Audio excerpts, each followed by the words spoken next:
Today is January 6th. It's been 5 days since the New Year's massacre. It's been a very bad week. Apparently, there's footage floating around online surrounding one of the victims in police custody being executed by a masked assailant. The details are few and far between. The media blackout has caused immediate negative attention from the sleeping population in Baton Rouge, manifesting in escalating violence.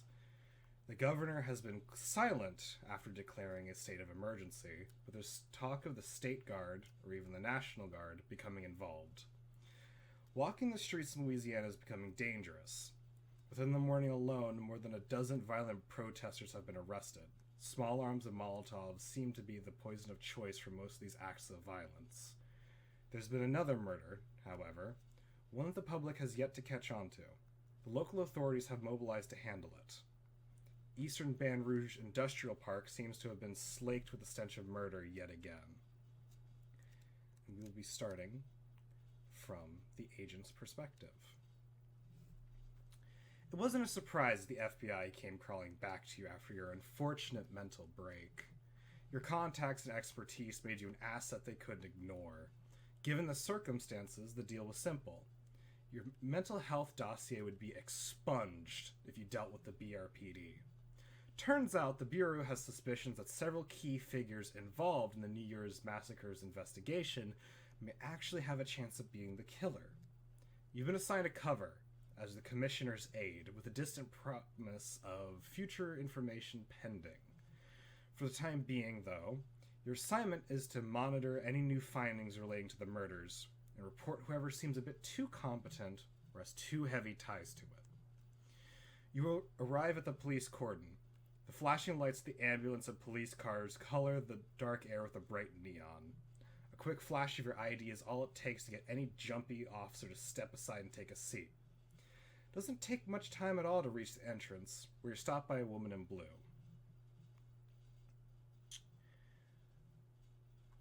I'm going to have to see a badge, sir. It's gonna show him a badge just because, why put up a fight? She glances down at it and back at you. Her face immediately goes sallow. You're with the Commissioner? Mm-hmm. It's just gonna like tuck that away and just kind of he just kinda has a face of, yeah, I'm just gonna move forward if this is gonna not go anywhere. She steps aside. However, I would like you to roll a standard roll with no modifiers and tell me the result. No mud? No mod. Okay. Oh, 5. In that moment, among the cars lined up to secure this area, the barriers that have been erected, you start to notice eyes on you. Suspicious glances. These are people you've passed, people who accepted your credentials. In the corner of your eye, you can see a man. You're not quite sure anything but his general stature of being somewhat stout. He's walking down the sidewalk, but he stares at you. And when you turn your eyes back at the door, the woman that seemed alright with you beforehand reaches out her hand to place it on your shoulder, saying, "Hey, sir, I'm gonna need you to wait for a minute. I need another form of ID, please."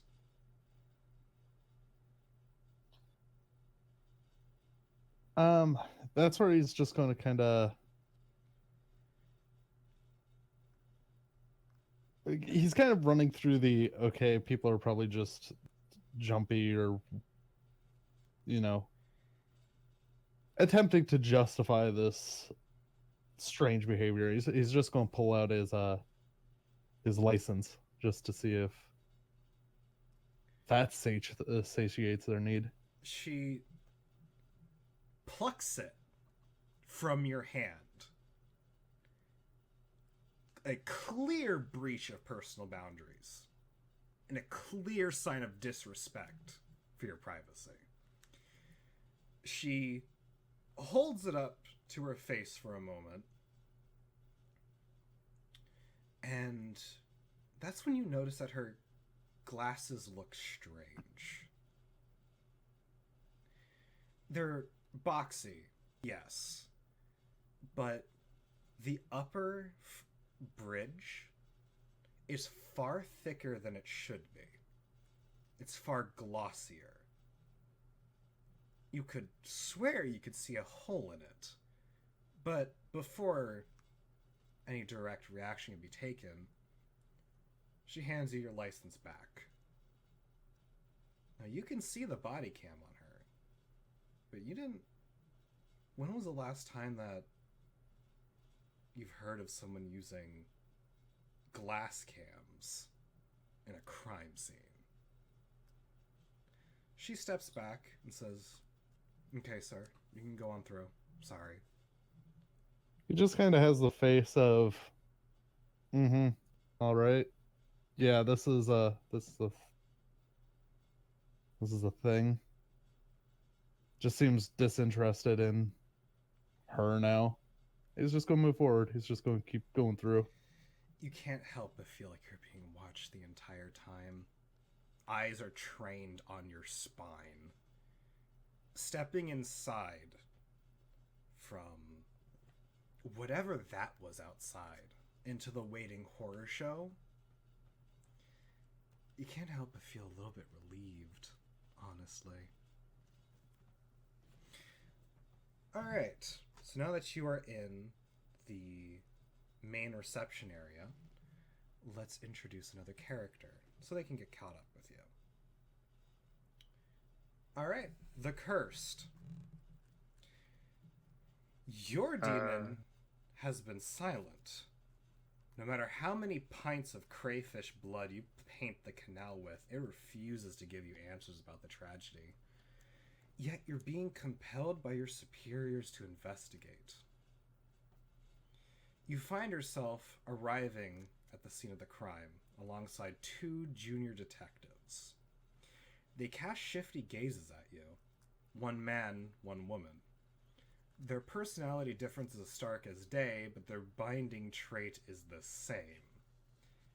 They know you don't deserve your detective shield. Ever vigilant of your mistakes, and all the more annoying when they point it out. Being a badged member of the local police force has its merits. You and the best and brightest of the Louisiana State Police Department's forensic pathologists can enter directly through the police barricade. The aged, bricked facade of the office hints at ages of disuse. You'd be forgiven that no one even worked here at any point. You're hardly even past the cordon when one of your junior detectives speak up. It is a woman going by the name of Shiloh J. She's one of the more annoying ones. Graduated top of her class. She looks at you, and she looks at your hands. You gonna remember to wear gloves this time, Chief? You just keep to your own mind about what I remember and don't remember. Well, I don't know what happened aside from a stroke of luck. But we can't be having that happen again, Chief. And just, I slowly put on one glove and very distinctly do the, prostate exam gesture and let it snap onto my hand. A saccharine smile crosses her lips. Chief, you're supposed to wait until you're at the scene.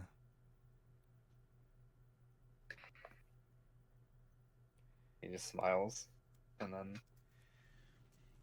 looks towards the building, I think. The other one, Colin West, it's some lanky bean sprout of a man. He just seems out of it. It's hard enough to get him to fetch you a goddamn coffee.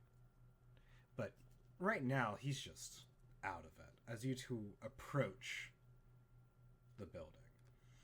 You can't help but notice the water damage on the outside.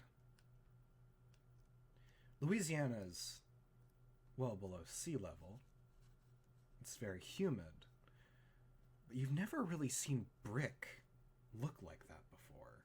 Even at night, with the neon illuminating it in short bursts.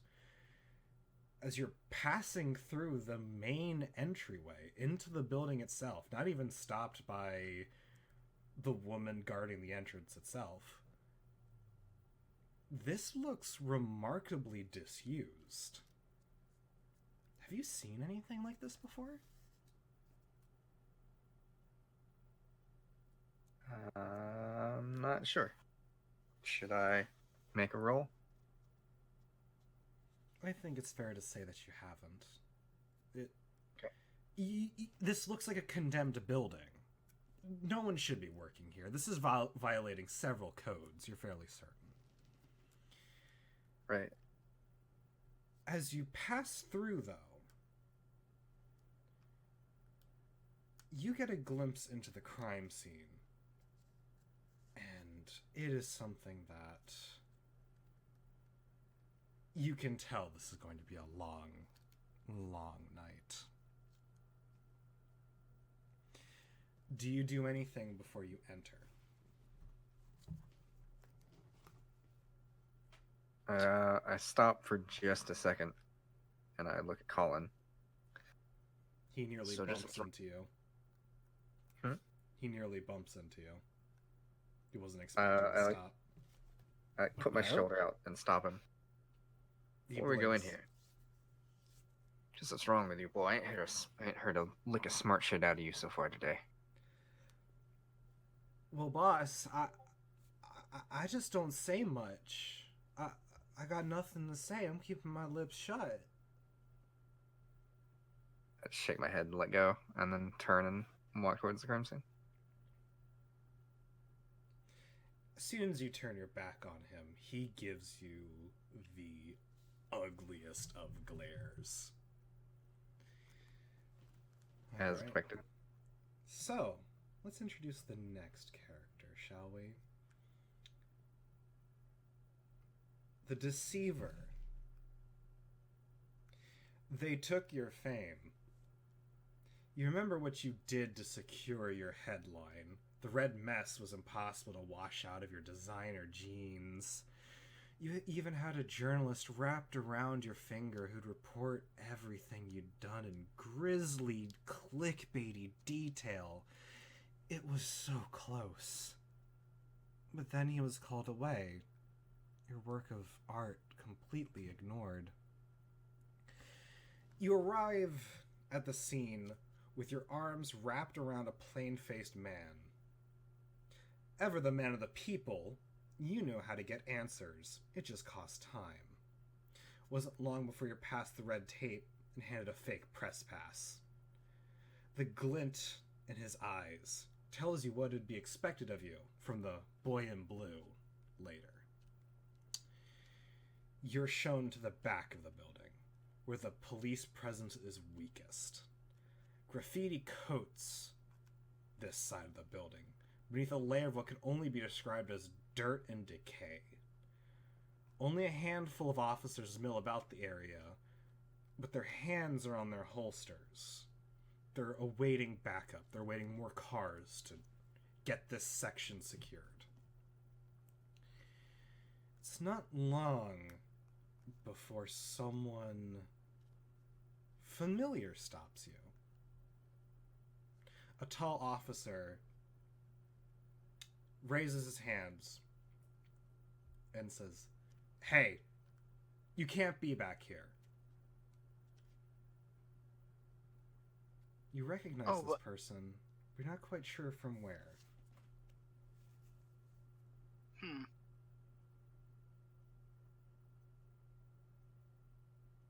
I quickly show off the press pass. Says, "Is there any reason why I can't? I just need to report a few things." Listen, sir, we really can't be taking the press right now. If you need to ask questions, I'm sure there's someone by the front of the building that'll take your answer. I mean questions. Sorry, it's a long night. No coffee. Who are you again? He squints at your badge. It's clearly not your name. If he shines. What was the name on the badge? It's Freddie M. Okay.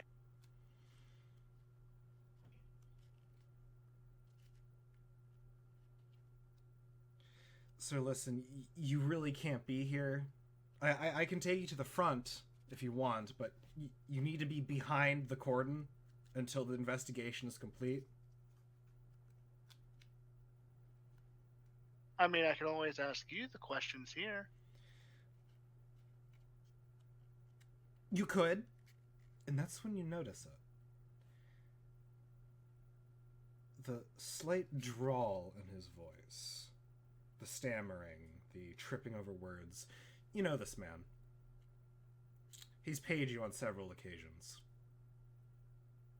You have dirt on him. He's clearly trying to pretend like he doesn't know who you are. But of course, I can always just ask your wife some questions, you know? Now listen, I don't know what kind of sick game you're playing, but you get your ass behind that cordon. Or else your fucking self, we spend the night in lockup. And with that, he adopts a more distant posture from you. Now, if you want to influence him, you can make a roll.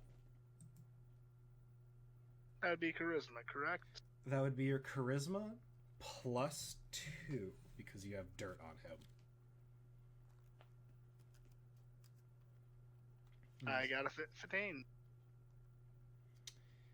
He pauses. A clear amount of sweat drips down the back of his neck. His hands shake. You could tell that if it was anyone else, he would have pulled that gun out and executed you. But you have a way with fear. He looks to the side. He swallows hard and looks back at you. What questions do you want from me? Oh, I just need to know who's doing the investigations on this particular case. You know I can't be giving out names. They'll get me fired. Oh, no. No need for names. I just need a introduction, if you will. You want me to introduce you? I mean, it's either that or, you know, I can ask some other people. He shifts uncomfortably. His brown eyes glance towards the door. Who do I gotta introduce you to? Just one of the investigators will do, that is all. They can't come out of there. Well, I guess I just have a walk in. He grits his teeth. He knows there's no other way out of it. You could ruin his life. He's been happily married for 5 years now. A beautiful daughter, too. And a son on the way. He gives in. He looks the other way. No one else is looking this direction. They think he's handling this. They think he's doing his job. But he pulls back. I didn't see you. Yeah, I didn't see you until next Friday. No, you won't. He shakes his head as he steps back. I proceed to go through. So I want you to do me a favor. Make a standard roll with no modifier. That'd be a 12. You can tell by the gleam in his eyes. You will be seeing him next Friday. Matter of fact, you might have found a new submissive. He's twitchy, nervous. It's a foreign experience for him, but you sank your hooks in just right. As you enter the backside of the building, going through the hallways leading to the crime scene, you go completely unmolested. Looks like they didn't have much time to get set up. You came in at the right time. So now, we introduce the veteran. You saw what happened. It was a man, you think, 6 feet tall. He wore a rubber raincoat slicked in blood. You saw it hold someone down against the ground, and you're not sure. You knew there was a body there, stomach split open like some sort of high school biology class frog. But when it looked up at you, gloved hands slaked with blood, it just stood up. It just left. The body in that contorted prayer-like position. You were left alone on New Year's Day, in the dark of the night beneath the fireworks. You're witness to one of the murders, but you know better than to go to the authorities about it. You're smarter than that. You needed evidence. You needed something tangible. In order to break this case wide open, to expose what you saw back at your old job to the world, you needed something they couldn't just sweep under the rug. There were families that needed answers, and your mind needed closure. Your contacts in the BRPD pulled through. A fake badge and uniform. So long as you could keep your head down, you knew, as you passed through the cordon, perhaps you could learn something about the recent murder. As you are walking through the alleyway alongside of the office building, the stench of rotted mortar catches your nose. How are you feeling at this time? Like I'm at home, and I'm upset about that. It's becoming familiar, isn't it? Walking this All too thin much. line. Where would you like to enter? Through the front or through the back? Since I'm already disguised, I'll enter through the front. You make your way to the front then. People are a bit shocked to see you coming out of the alleyway completely shrouded in darkness. The shadow of the building was imposing. This early in the morning, it was 2 a.m. It's not the right hour for this sort of thing. But once they see your colors, they ease. Some of them even take a double take. You're not quite sure if they noticed you or not. You begin to make your way to the front. A brunette woman, her hair tied back tightly, is standing at the door, guarding it. She looks down at you. You can tell she's new at this. Her posture reeks of the academy. How would you like to proceed? Oh, is there an obvious way just forward without... can I just pass her by without being held up by her? There's no other entrance. Well, then I'll just Well, correction. There's a fire. try to walk through. There's a fire escape in the alley, an entrance through the back, and an entrance through the front.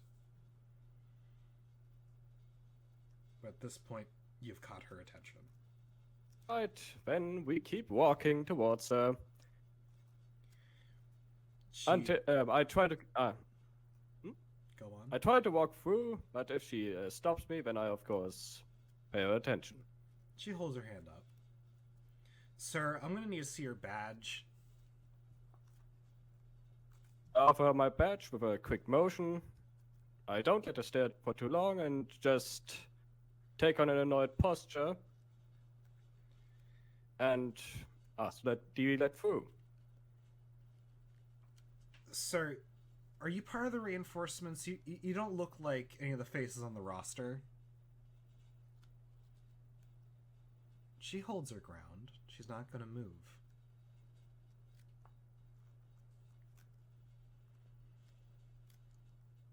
I was just called in with a second wave. I heard there was help needed inside. Particular. It's a bit of a mess in there, but I'm gonna need to take a longer look at your badge. Sorry, it's policy. We're short of hand, I know, but gotta make do. So if you would. I hold out my badge.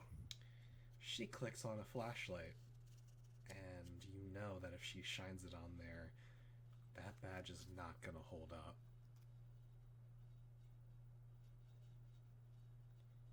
Now, there are ways to get through this. Do you consider yourself able to talk your way out of situations? It depends. Have I had my fix today? There's nothing wrong with your supply right now. Matter of fact, why don't you make a 2d10 roll for me? That would be 17. Oh, your stash is fine. Oh, it is fine. You've had plenty to be a cool operator right now. How do you proceed?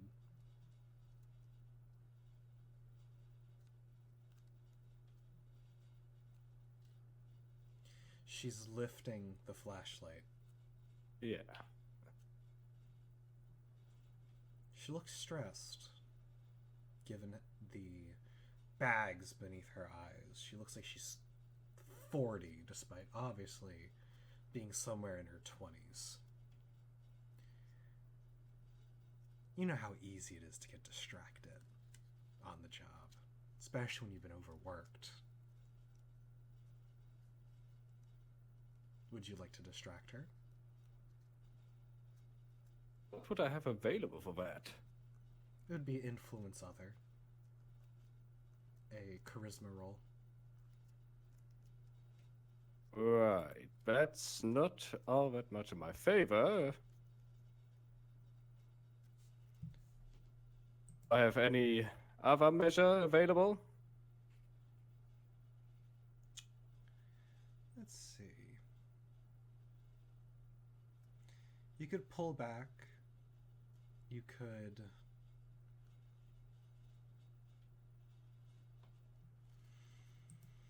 perhaps try another route if you believe this isn't what you want to do. But just a matter of getting her attention. It's nothing major.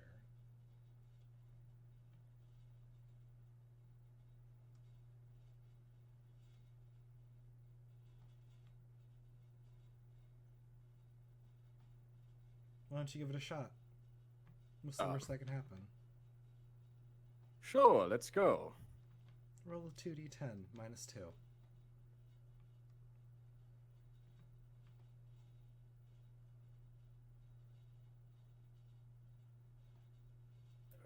Wait, it was 2d10. Let me just.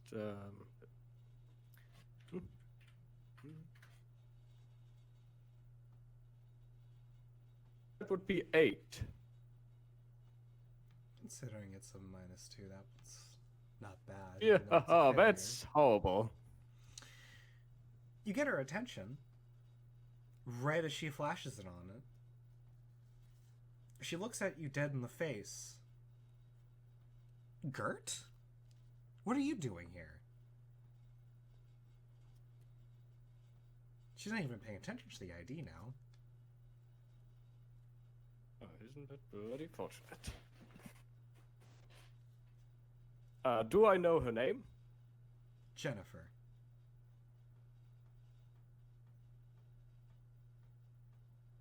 What do I know about her? She was a recent hire back when you were part of the force. Right when you retired, that was the first time you saw her. You don't know why she remembers your name so clearly. Well, I reply with suitably curious Jennifer, and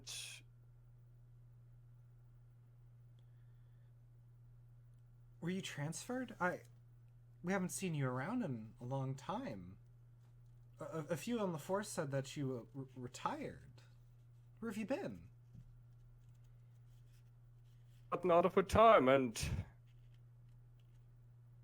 As you can clearly see, Oh, so the whole state of The guy- emergency thing. the streets have been kind of slick with blood recently, if you haven't noticed yet. And you aren't really helping speeding up a process here, Jennifer. Listen, I'm sorry. I'm just doing my job. You can come on right on through. Believe me, the force will be happy to hear that you're back with us. But I'm happy to be here, considering the circumstances. She, Oh, I'm just moving on. she gives you a smile as you pass through the door. Now your name is known by someone. So as the four of you reach the nexus point of the crime scene, the reception area of the office building is old. It's hard to describe it. This company must have not paid a janitor in years. It's definitely a violation of OSHA. One could smell the mold creeping up from behind the wallpaper. The reception area itself is in a state of complete disarray. Chairs are overturned. Potted plants are shattered. You even see specks of blood near the doorway that have been marked. Both doorways. Crime scene investigators operate in a flurry, trying to capture as many reference images as humanly possible. Others work to preserve as many biological clues as humanly possible as well. There's a woman in scrubs tending to a man in the corner of the room. He's on a gurney and seems to have bandages on his head. The EMT is flashing a flashlight in his face, seemingly trying to get some sort of vital reading. There's a woman laying crumpled on the ground in the fetal position. She's closest to the entrance, nearest one of the windows furthest from the desk. She doesn't move, and most of the investigators seem to have moved on from the body. She's wearing a plaid dress. There's no blood around her. There's a man laying slumped over the reception desk itself. He's directly next to one of the computers. The phone is smashed around his neck. His skull is clearly gored open. He wears business casual, and unlike the other body, he is drenched in blood. So, Agent, why don't you start us off? So he's going to look around to see if there's anything like I guess additional that may have been like hidden under something or just out of place. All right, I'm going to need you to make a investigation roll, please. That would be plus reason. Okay. Got a 7, so with plus 3, 10. So you had a 10. All right. So, in addition to your modified questions, you may ask one question. What question do you want to ask? Let me go. Is there anything out of place here? Like,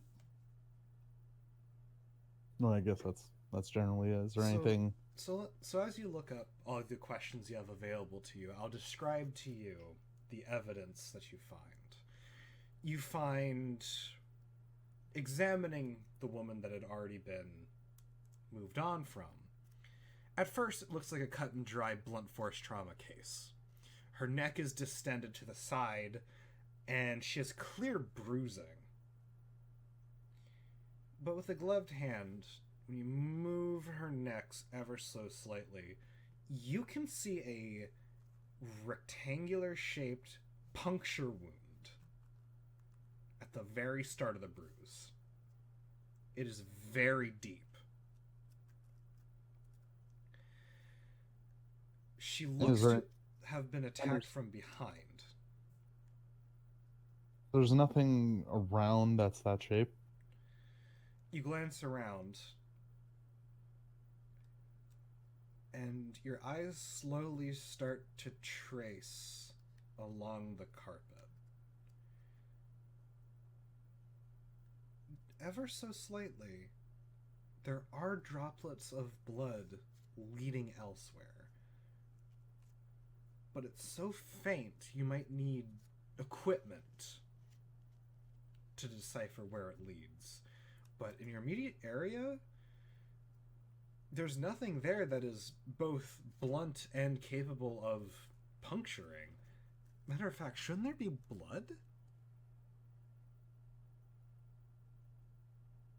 Yeah, he's gonna take a moment to just write down just the discrepancy. There's something else going on with whatever's causing the lack of blood. So what is your question? How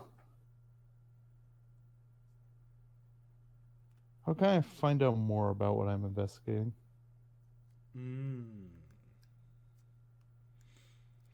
You see one of the forensic techs. He's clearly off his meds. His hands keep shaking as he shines a UV light over some potted plant in the corner. He probably thinks he's some fellow from Scotland Yard, think he's gonna get some windfall that'll give him accolades. In reality, he looks a bit like a dumbass. You could probably talk him out of his UV light. He's just gonna loudly sigh as he's just not sure what they're doing here. And he's just gonna snap his fingers at his general direction.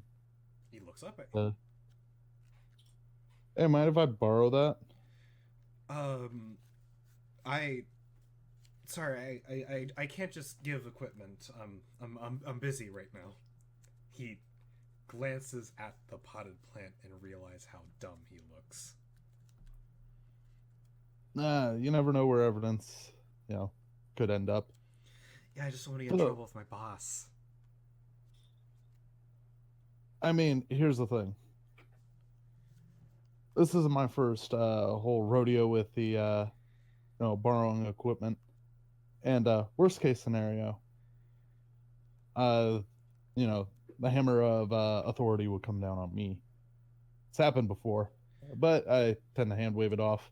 Who do you answer to?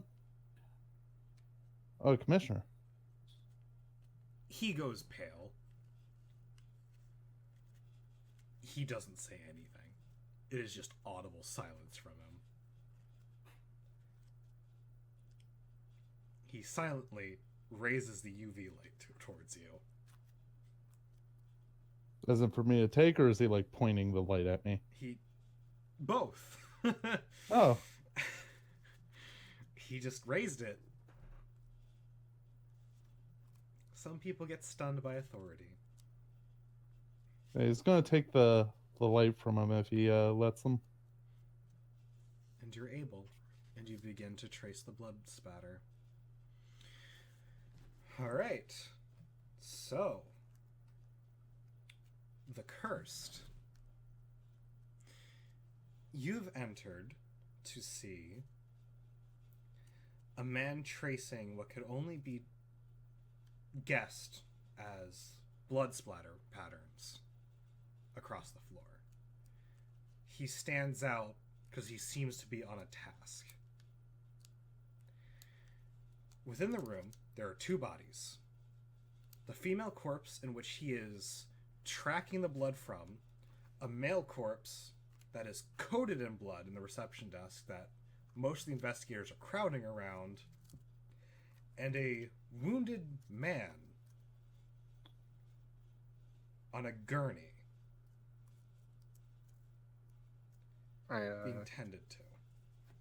I draw a notebook and a pen from my pocket and walk over to the wounded man.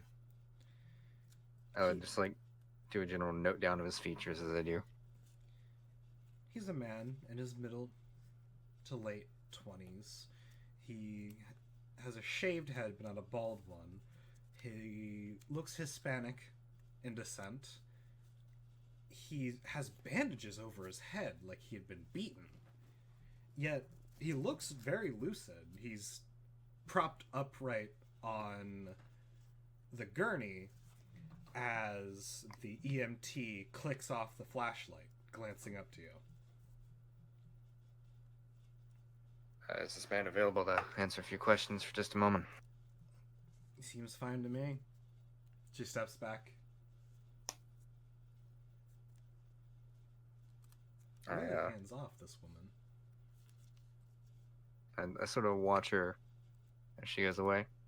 No, she's standing there. She just stepped back. Okay. I look down at my friend. My name's Robert Morgan. Hey, who are you again? Police detective, sir. I pull the I have my like shield on a chain around my neck and I pull it out from my coat. I'm wearing this like trench coat. Oh, you're like one of those CSI dudes, right? Where's your sunglasses? It's noon, isn't it?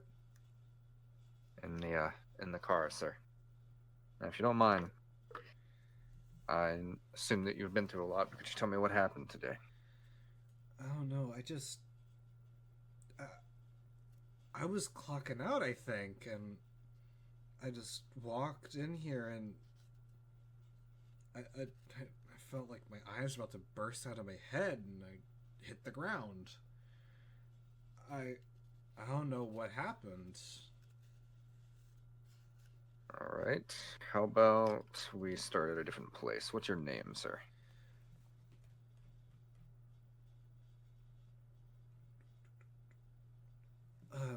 My name is Joseph Starr. He poses that like a question. It's an interesting last name, Mr. Starr. 2 R's. Is that a real name, a stage name, portmanteau? I move boxes. What kind of stage am I on? I'm just saying it's an interesting last name, Mr. Starr. Do you happen to have some form of ID on you? Yeah, it's in my wallet. Why? Mind if I see that for just a moment? No. I put my hand out. He looks at you and he's just completely confused. He said no, but he's reaching for his pocket. He slips Sir, I'm going to ask you. He slips his hand into his pocket and pulls out a wallet. And he hands it to you, despite saying no. I open it up and I look for any obvious IDs. Yeah, he's got a driver's license, a few expired credit cards, a Walgreens receipt, several pictures of women in various states of dress, and the photo matches up. Last name Star. Yeah. All right. So, in my head, I imagine that his ID is in like one of the fold-down parts that's on a wallet. You know, you can like flip it up so you don't have to. Yeah, it's one of those Pull your ID novelty ones where, like, the ones with the babe photos, it just folds down and it's just Okay. awkwardly on display. So I have it spread open in one hand, and I just sort of like lean it against my notebook, and hold the notebook and it in one hand, and I note down this information.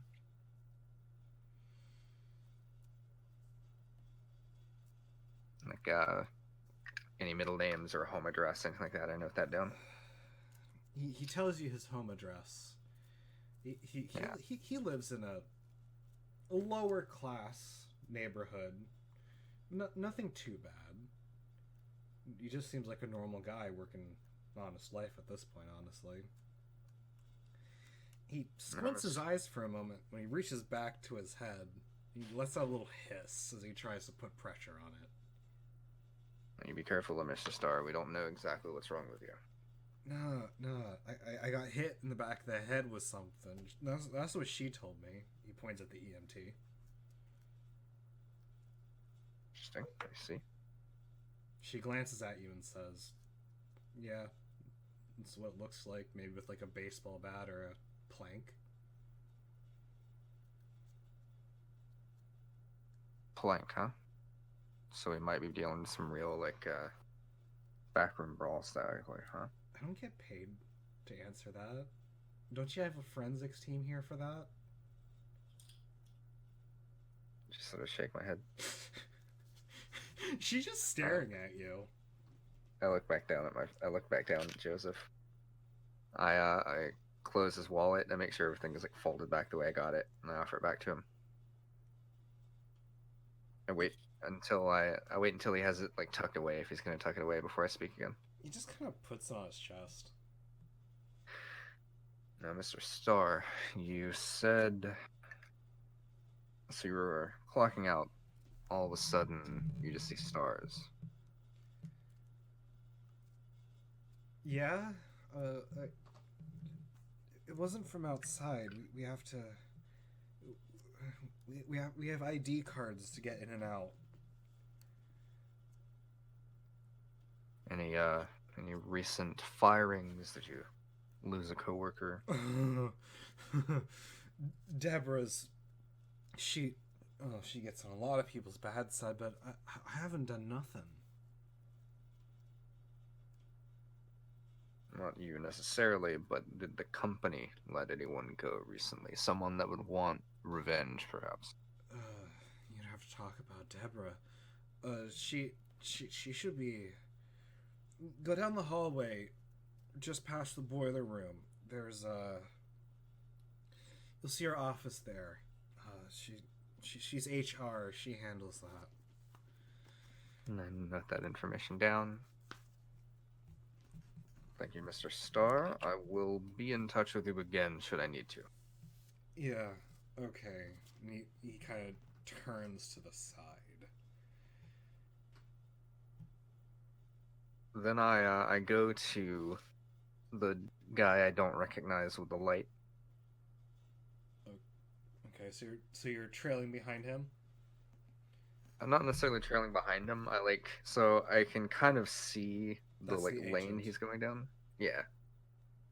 I can see like the lane he's going down, I assume. So I just kind of stand like in the midpoint. So I know I can't literally see the blood, but like I imagine it's following a path that I can kind of maybe guess. So I stand like in the middle point of that. It's kind of hard to guess at all, actually. You're not the one holding the light. Well, yeah, but I mean, like, if he's just following down like a corner of a room or something. Well, he's already through a hallway, so Okay. You would be following from behind. All right, yeah, then I'll leave the room to go talk to him then. Okay. So, the deceiver.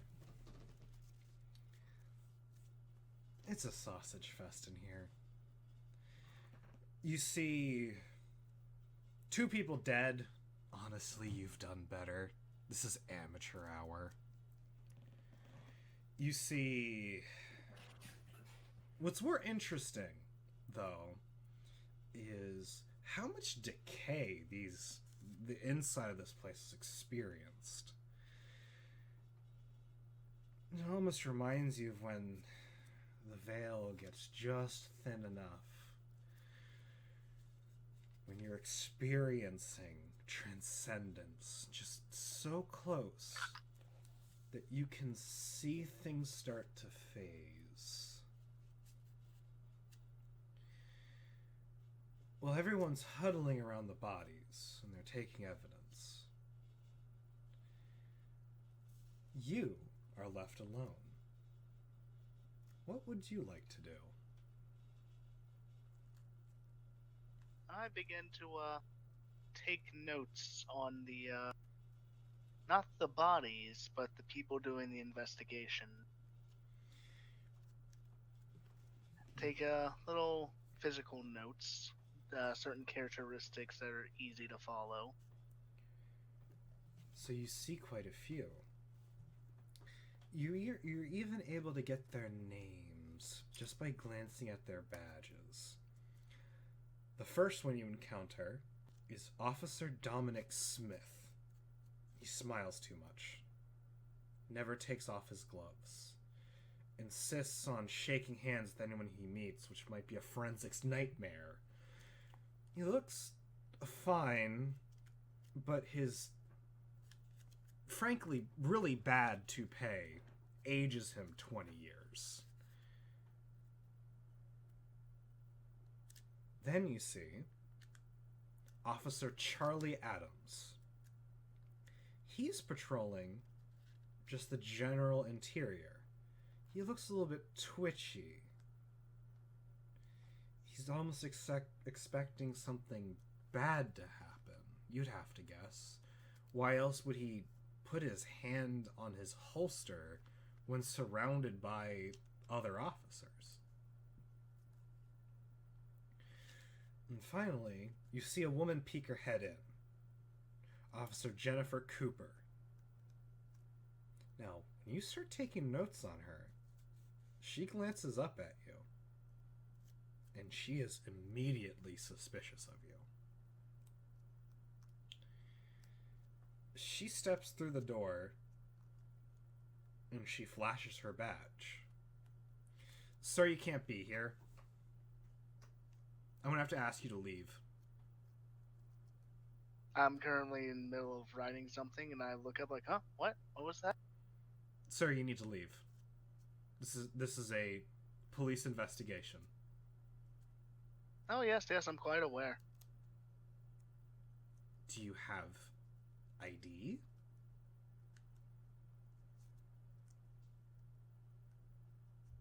She looks begin at you to, expectantly. I begin to shift around in my pockets. Oh, I must have left it in the other room. Give me a moment. No.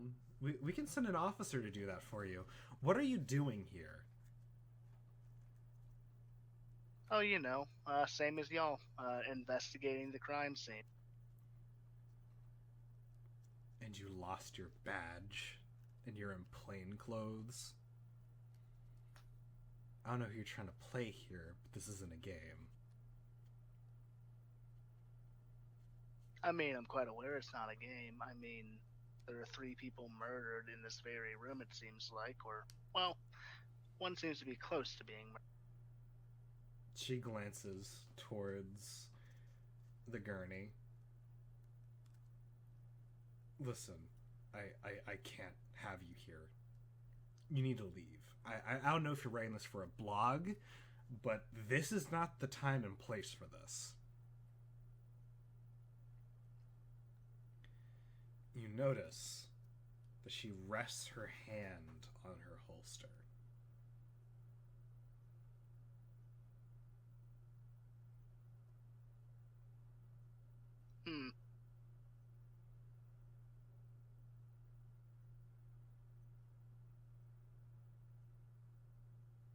Trying to think of what to do here. Well, you have a badge.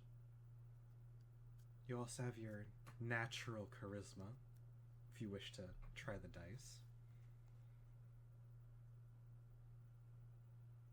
Okay, I'm gonna roll the dice and kind of shift my hand towards patting my side pocket.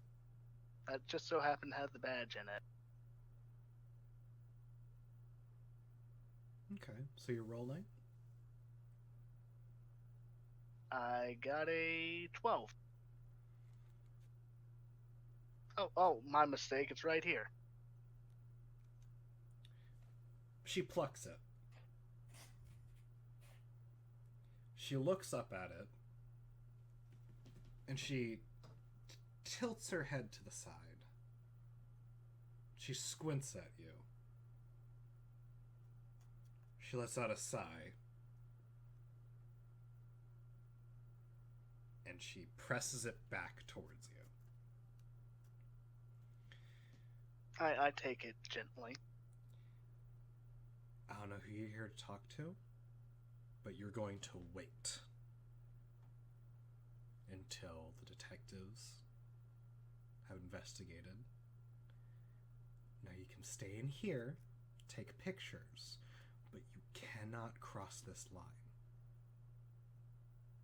Of course, I wasn't planning on taking pictures. It's too gruesome to And put one out other right thing, now.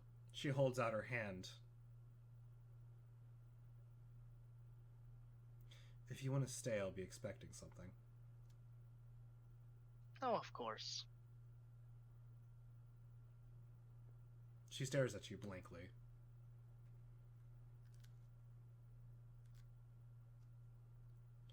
She leans up a little bit closer to you and says, "Pay me if you want to stay."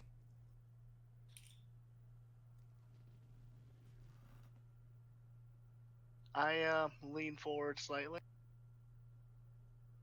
Pay you in what way? Cash. How much? What have you got?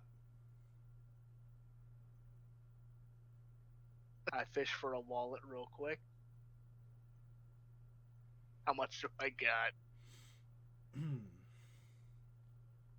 Well, how successful have you been recently?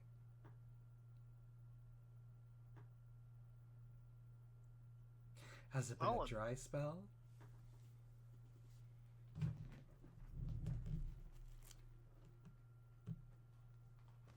I'm just gonna assume you want me to do a blank dice roll, correct?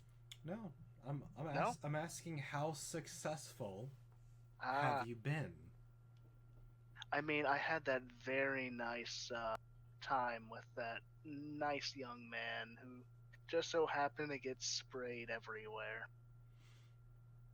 So you're saying that he had a lot of money with him? I'm saying that his father had a lot of money and he'd just like to spend it. You have $500 cash.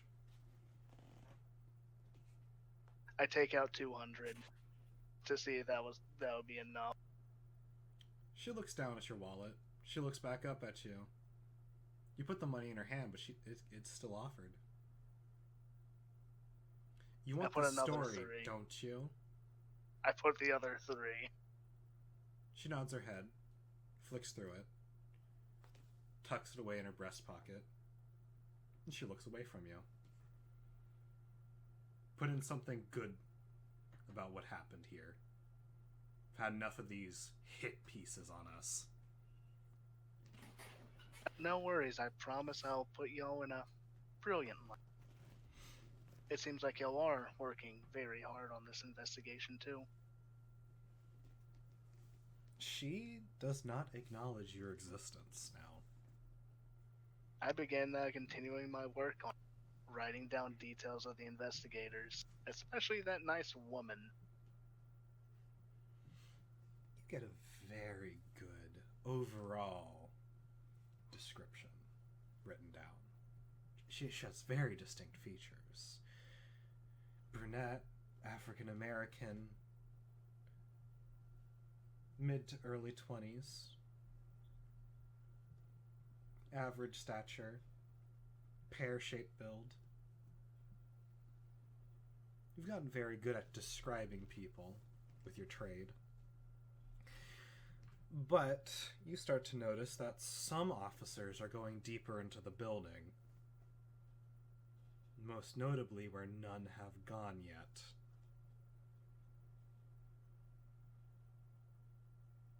Is that behind or in front of the line I'm supposed to not cross? You can walk around the line. It's just the perimeter they've set up to stop contamination. That is true. I didn't get a good description of those two investigators, so I might as well go down the hall a bit. Mm-hmm. So you follow them down the hall. So, that leaves us with the veteran. You enter through the front, and you are given the full frontal sight that everyone else was given. There are two bodies. One that is suspiciously lacking any blood, curled into the fetal position. A man utterly slaked in blood. The back of his head just gored. The entire place reeks of water damage, and the smell is so familiar. You can feel your head starting to swirl, even through the cocaine. It's just making things go faster, but they're only going slower. You feel your consciousness being stretched. It's not something you experience often, but it's definitely where you began to see things as they were.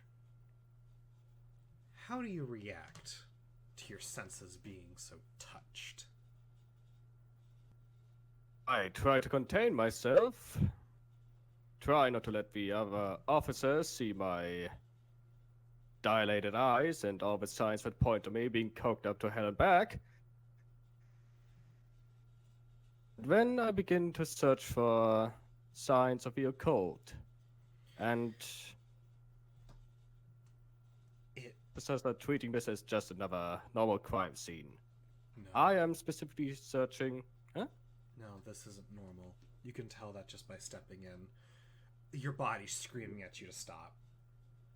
It doesn't want to cross the threshold, but you do. It's familiar, but it's different. You remember the walls peeling when you were fighting for your life. The walls are sagging. It's not as pronounced, but this isn't natural. This doesn't feel natural. You've had the most experience with this. You've seen the change happen. You've seen the veil break before your eyes. This is different. It might not be the Inferno, but this is similar.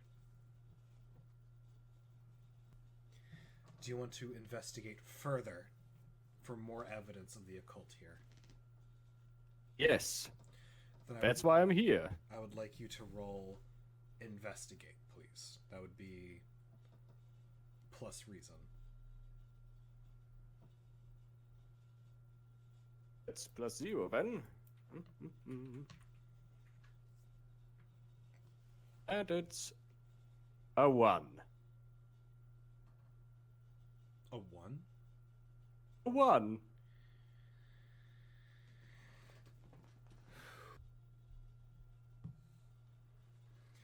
You reach out to touch the wallpaper.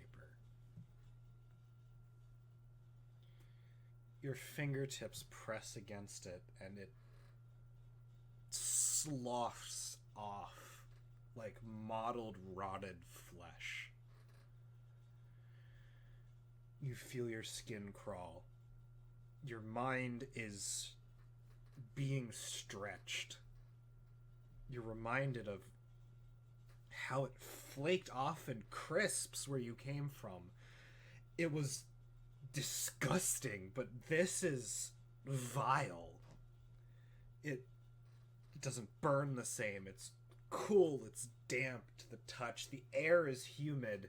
You feel yourself actively sweating. You're like swimming through the air. This isn't natural. This isn't. Please roll keep it together. That would be plus willpower, please. Right, that's 2. I'm on a roll here. Woohoo! Let's see.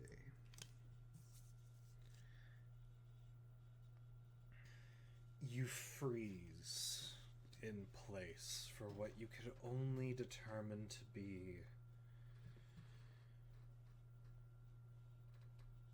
seconds, but surely it was minutes. Before your eyes, you see shapes form. Your sight goes inky black. For a minute, you think you fainted from the stress, but no, you know this feeling. You feel it when you're the most tired. You feel it when you've lost control, when you've slipped into the dreams. So I would like you to make a third roll. Let's see. Make a standard roll plus 0. 5. Just to make certain, what dice are you rolling? A 1d20. No, it's a 2d10. It modifies the lower margin and the upper margins. So I'll let you re-roll it, but this time with the right dice. 2d10 is a 10. Good enough. You slip between the cracks. But it's only for a moment. You see a hanged man in front of the world. 2 overturned cups spill into the oceans. It's overflowing. It turns from clear to blue to maroon to red to crimson to black. The cups keep filling and filling and filling, and you're not certain when they're going to stop. And they don't. The world overfills. And the hanged man, dangling from his ankles, is doused with black ichor. You don't know how long you were out, but you stirred a consciousness. And people are continuing to move on as normal. You're sweating. Your body feels cold. More of the wallpaper has peeled off. I want you to take -2 stability.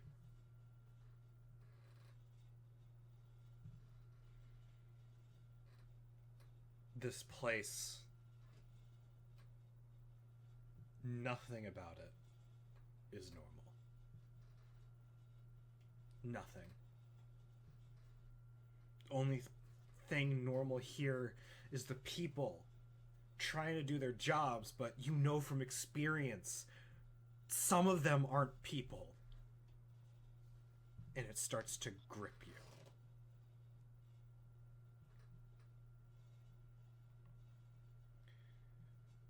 But seconds as you awaken from your illusory trance, your eyes are directed towards the hallway. You get a primal reaction. here is bad. But down there is worse. So what do you do?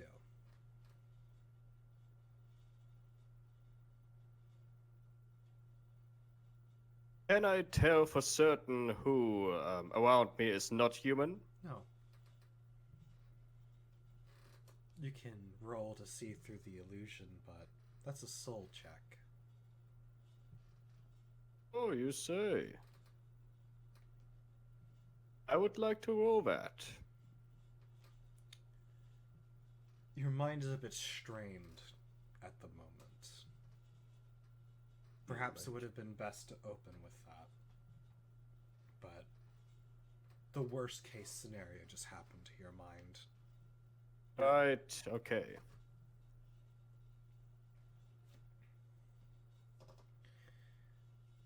Do you follow your senses, or do you try to do anything else here?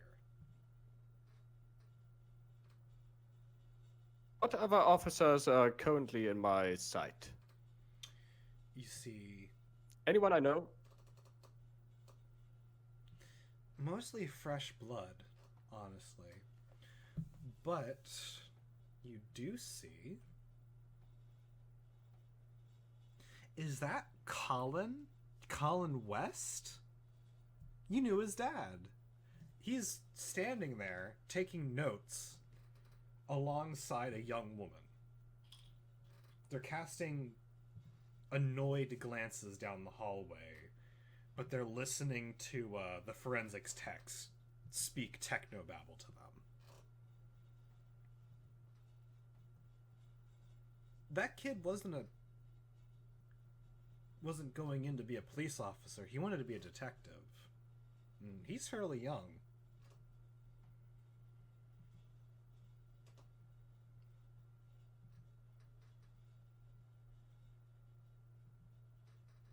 You notice him, but he doesn't notice you.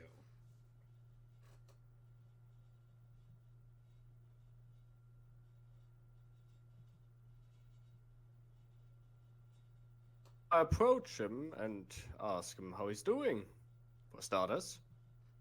He looks up from his notepad and stares at you blankly. He seems brutally confused. I address him by his name. Mention that I remember him from way back. He wordlessly just keeps staring at you before saying, "Who are you?" Don't you remember me? No. Back. Good?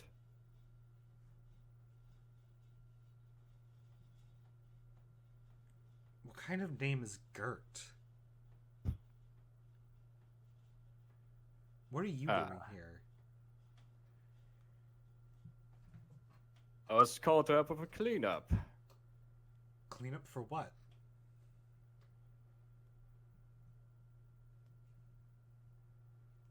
No, further back in. Listen. Haven't you been down there? Listen. I don't know what you're on, sir, but I don't know you. Maybe you know my dad, but we've never met.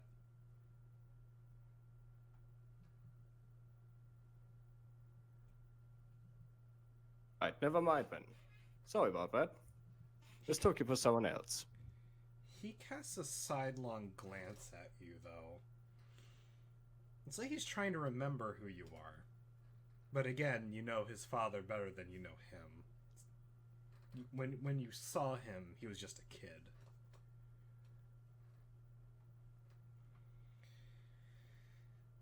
So who else are you looking for?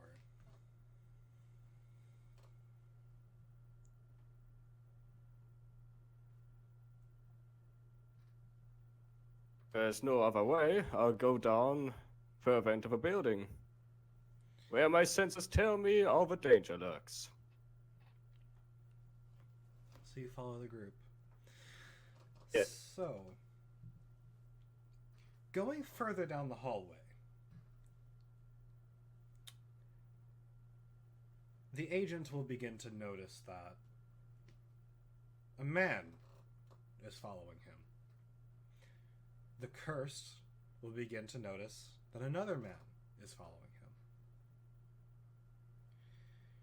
him. It continues. The trail of thin specked blood trails down the hallway before taking a sharp turn into what looks to be a closet, but it has a metal door. There you find something interesting. So, the agent is the first to see this. A ball-peen hammer has been struck through sheet metal, puncturing it and lodging itself through the door. It is the same door where the blood splatter leads.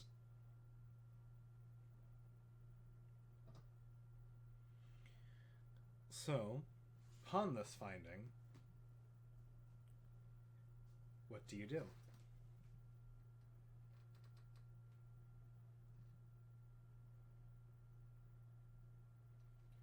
Cap? Sorry. So what came up? Sorry.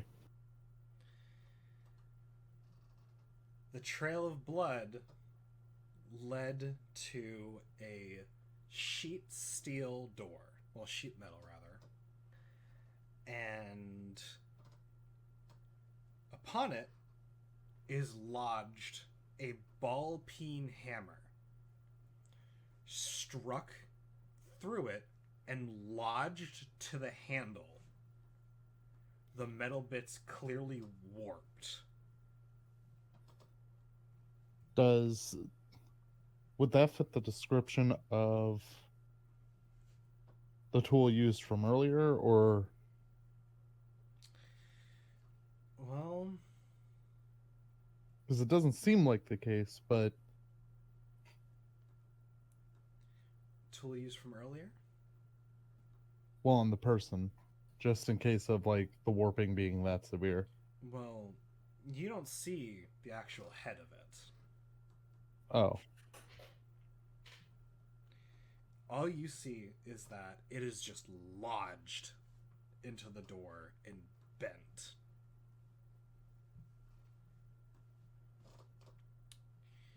which regardless, that in itself is so it's impressive that it even happened. So, Is the door still? Does it still open, or is it? it is shut. The cursed is the one that approaches directly behind you. Ethan, you see a similar situation as to what I just described. And now you are alongside none other than the illusory commissioner's aide.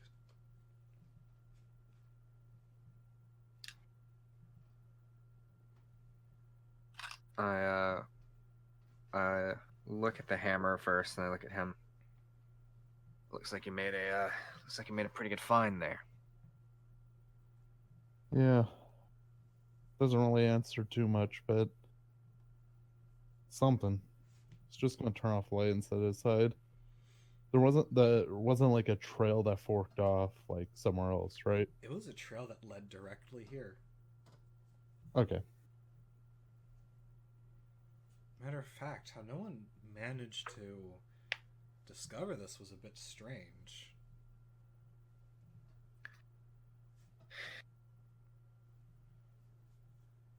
Well, we found the weapon. I jot this down. Wouldn't want to meet the bastard to put it through that door, though. So, Agent, the first thing that you notice upon looking closely is that the lock has been messed with. It's as though something metal scratched deeply against it. Like within the inside or just the outside of the lock itself? It is inside, it is around, there's a chunk missing from the upper part. Whoever did it was frenzied. And it's hard to tell if they were trying to pick the lock or if they're just trying to break it. I was going to try the lock just to see if it's like just comes free. It comes out freely. It's locked.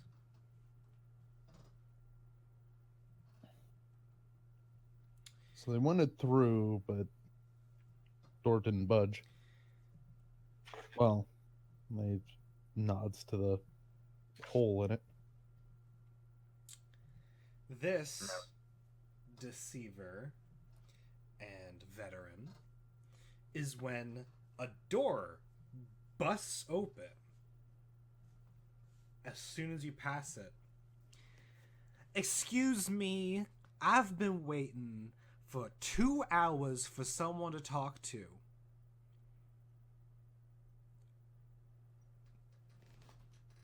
Confused looks. It is a overweight white woman sitting at a desk.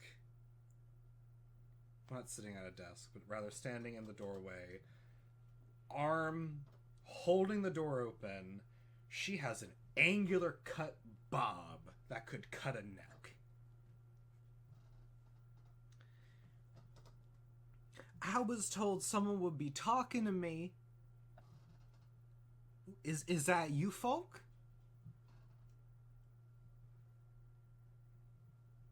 Miss, can I get Step your name real forward. quick? You two talked at the same time. Can I ask for your name real quick, miss?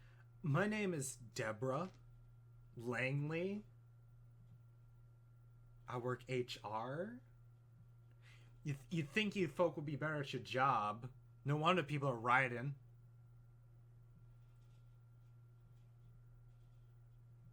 I write down the name and I write down, in quotation marks, very unkempt.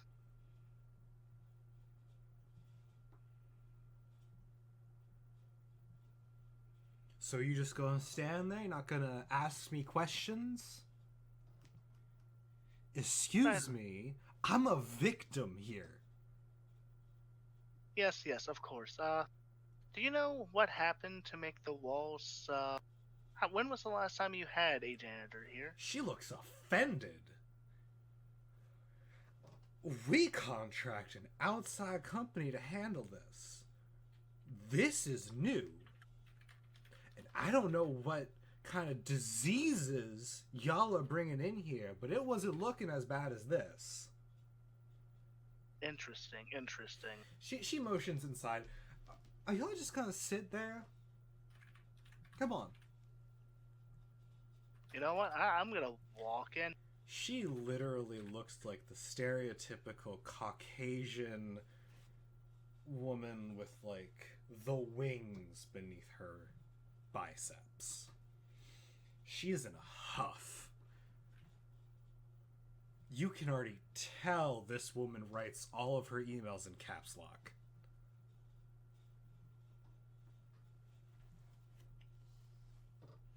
Is the, cursed coming with me? Veteran was the one that was caught up with you. Oh, the Veteran. veteran.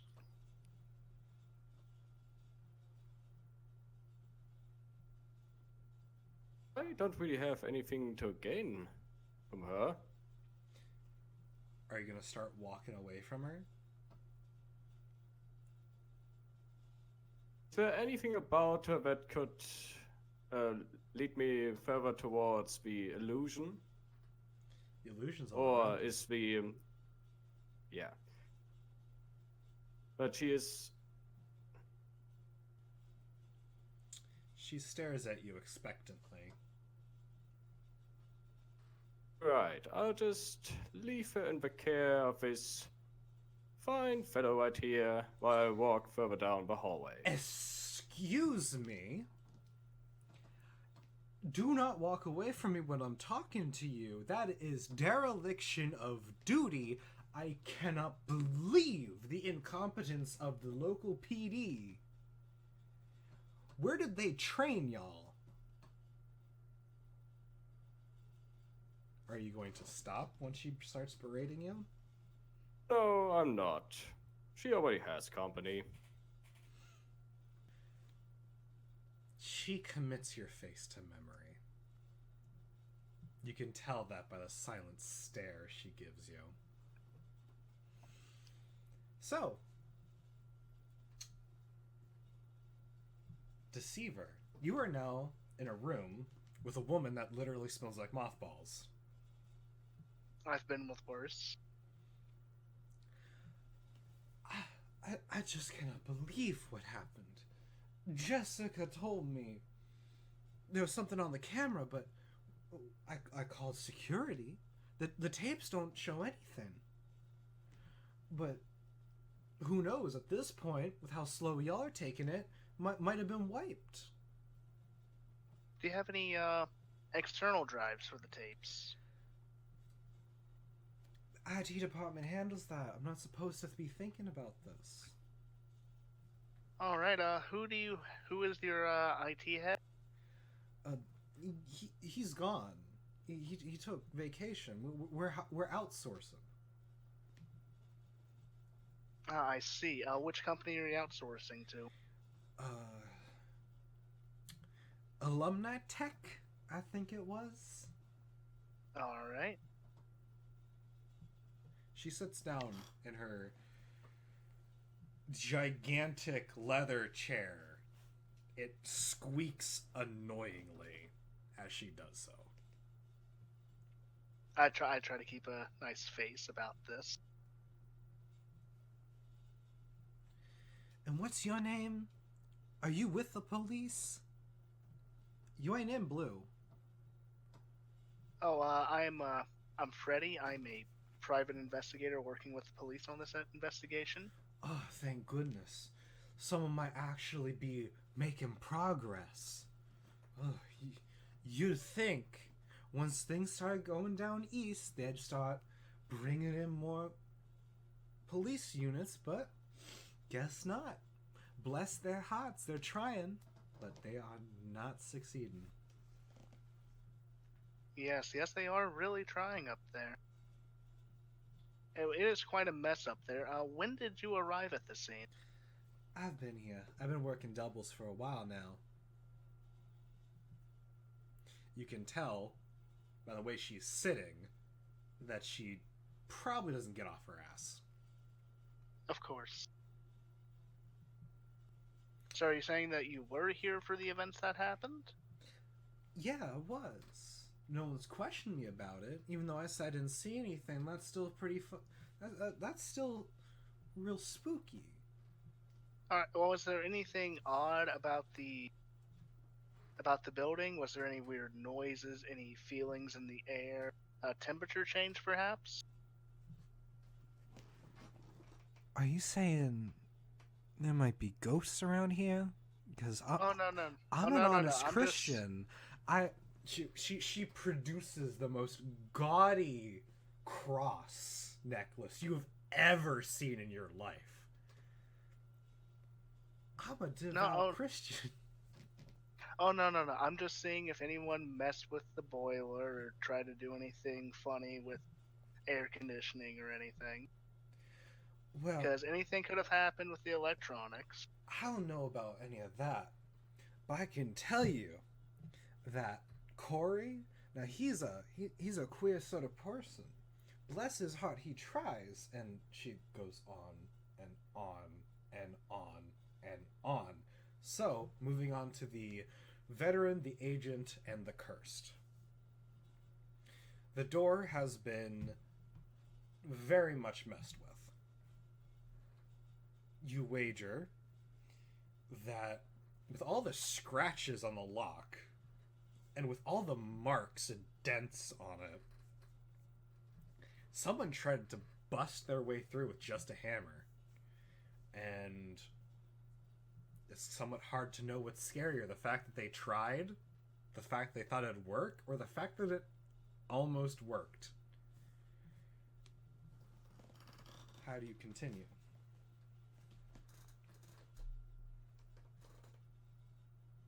Well, clearly they wanted whatever was on the other side of this door.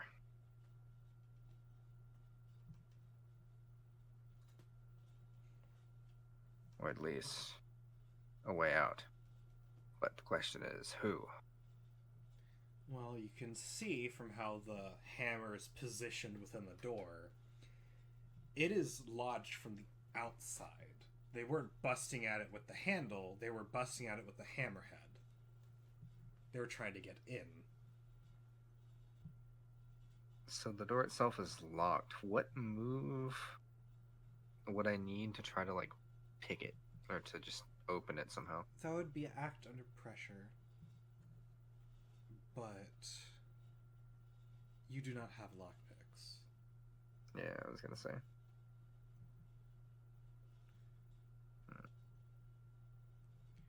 So,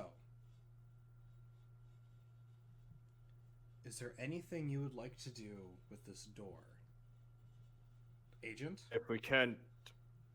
Go on, veteran.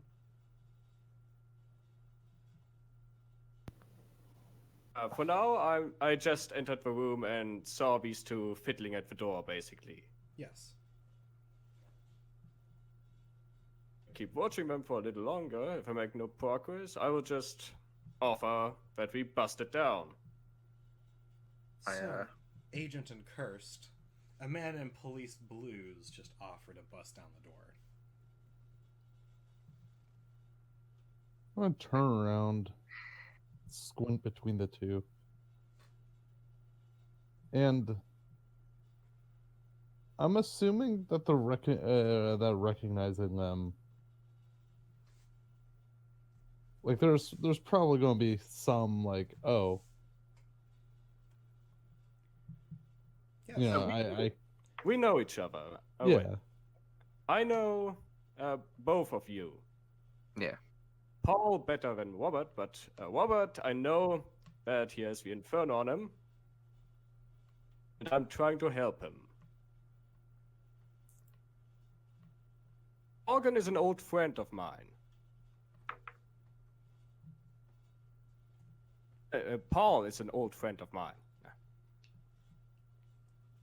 He's just gonna squint between both of them now and actually noticing, well, we need through the door. I don't think arguing is really a good idea on this. Whatever I wanted is in there. But I suppose want you're is in right. there as well. We're involved with this? I'm all for brute violence. I could probably speak with someone and get a set of keys, you know. I mean, that's an option too. Probably Speaking of best to take that which- first. After what could only be 15 minutes of pure corporate nonsense, Deceiver, you do not realize how much your profession has come in handy for navigating this type of annoyance. She goes on and on and on and on and on. For a minute, it just seems like it'd be so much easier to just take one of her pens and just make a new stoma in her. But she circles back eventually. Yeah, it is getting a bit cold in here. I have the keys to the boiler. If you think that's important to the investigation. Oh, Why of do you course. ask? I think that with how the walls are acting, there may be a malfunction with the boy. It may have been a point of obstruction of the assailant. She reaches beneath the desk, pulls open a drawer, and you hear metal rustling. She produces a key ring and puts it on the desk. If you could get to the bottom of all this, I'm sure that the Lord will have a special place in heaven just for you.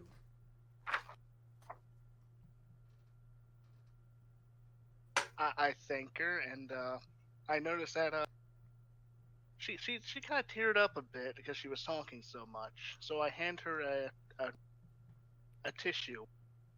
Miss, you kind of have something on your face. You might want to wipe it off. She takes a tissue and she starts batting her forehead, missing what's wrong with her face. Do you do anything? I kind of like point at the side of my nose, kind of like motion near it. She's not taking your direction. Damn it. She pats it off, crumples it up, throws it away. It still looks bad. Right, that was my chance to chloroform her, so I'm gonna walk off.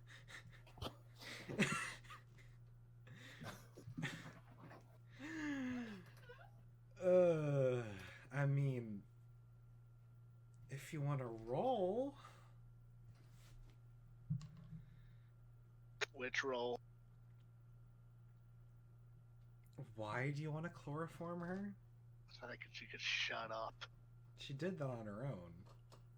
I don't want her to talk more. I don't want her to leave the room. Well, chloroform won't kill her, so Yeah. let's just say you crossed the door a bit too quickly before her attention drifted. So now, Oh, thank God. everyone is in the boiler at the entrance to the boiler room. You have the keys, and people are discussing whether or not to bust the door down. I'm swinging my keys in a little circle. We could just open it. He's just gonna nod to the keys once he sees them being swung around. How do you react to a non-uniformed person holding the keys? The lot of you. I mean, that's Well, not really the first thought that I have seeing that person here to begin with. You do know that person, yes. Now it's not the time to bring up a separate question. So he's just going to wave to the door.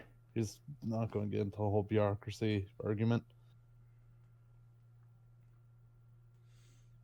They got keys, he needs in the door. And the rest of you? I'm not in the position to judge others for not belonging here. Well, at least you had the decency to dress the part. I stay silent specifically because I recognize him. Okay, good. So, Deceiver, you're gonna unlock the door? Yeah, I'm gonna slowly unlock the door, back away without taking off the without turning the doorknob. Let the others go in first. Considering the circumstance, he's going in gun drawn. Yeah, same. I think Who opens the door? I will. yeah, that's fine. Agent, you place your hand against the doorknob. It's... You don't... Why is it condensated? Your fingers almost slip. But you manage to get a grip, and you manage to turn it. How quickly do you open it? I mean, it's going to be a slow pull. He's not going to, rip it open. The first thing you're assailed with is the stench. It is a very specific kind of smell. It's sulfur mixed with bowels. It reeks. You can almost feel the water building in your mouth, not from almost vomiting, but from the sheer condensation. As you open the door, it is just black inside. You see stairs, but there is no emergency lighting in here whatsoever. You just see a gaping maw leading downwards. It's just gonna stop. Once it's open enough to just know there is no lighting. Anyone got a flashlight? Can I assume I have like a pocket flashlight, just like one of the like pin lights? You all can assume that you have flashlights befitting your charge. So anyone who is uniformed likely has one of those very powerful metal ones. Anyone not, you either have a pen light or your phone. I have the little thing on my on the keychain. Oh, It those came with really the useless keys. ones. It came with the keys. In pitch blackness. Well, in pitch darkness has tiny flashlight. It glows in red. I mean, pen light ain't too much better. So, how many of you focus your light sources down? All of you? I Because I focus have- on the nice strapping men in front of me. I mean, you don't have to, but okay.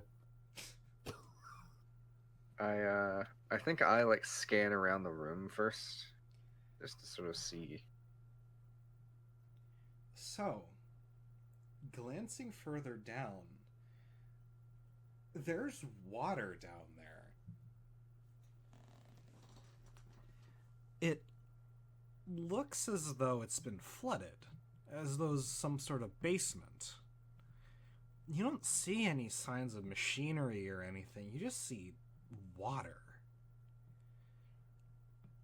What's worse is you see someone in the corner of the room. The shadows of floating shelving giving enough cover that no matter how you position your flashlights, you only see the vague shape of it. Alright, so my gun's already drawn. Yeah. Paul's gonna call out in there. Police. Anyone down there? You hear water shift. It's a strange, repetitive, light splash, as though something were twitching. Well, I'm just That's gonna be pointing a my terrible way to the idea. shadowed person. Is there any way to tell how deep the water is? You can guess by landmarks on the wall that you'll likely be up to your mid-shins.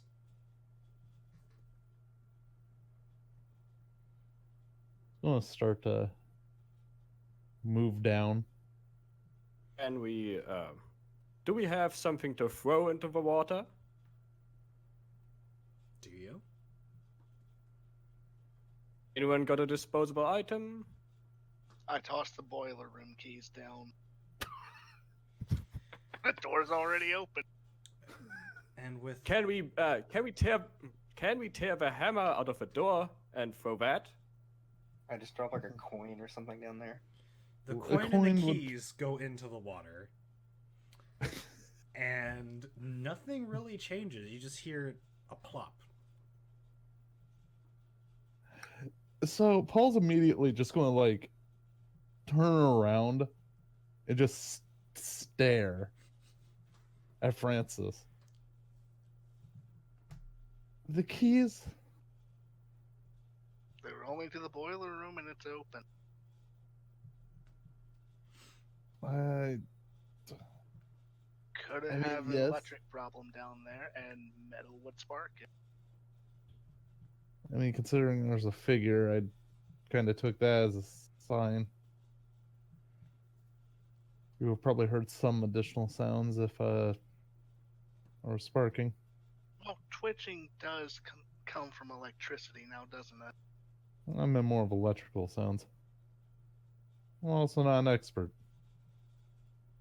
He's just going to continue his way down. You begin wading into the water. As he does, I try to call out to the figure. I say, listen, we're gonna need you to come out. I'm walking down as well with my gun drawn as everyone else. I'm writing down a description of the entire situation.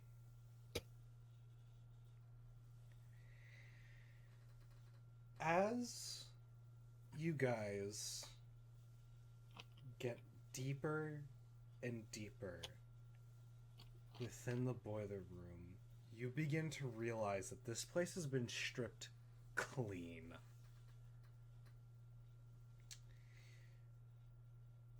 Now, how far are you lot willing to go? What, into the room? Yes. I mean, my goal is to just try and see the figure. You get closer. So are you leading this group? I would be, I mean, unless someone else is going to, like, run ahead. You have to peer down the side of an overturned locker that is braced by a shelf. And you just see a wild-eyed... You don't even know if he's breathing. He's just... His arm is twitching. Man, he looks malnourished. He looks primal. He just stares at you.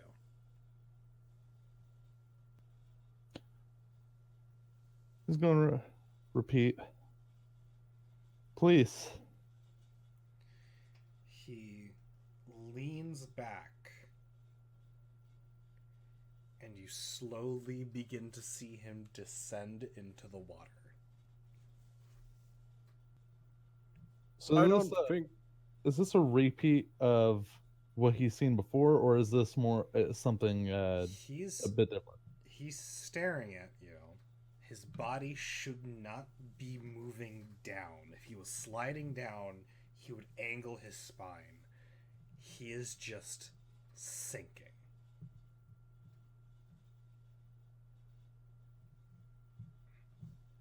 He's going to squint Try to. to- He's just going to start waving back toward the stairs.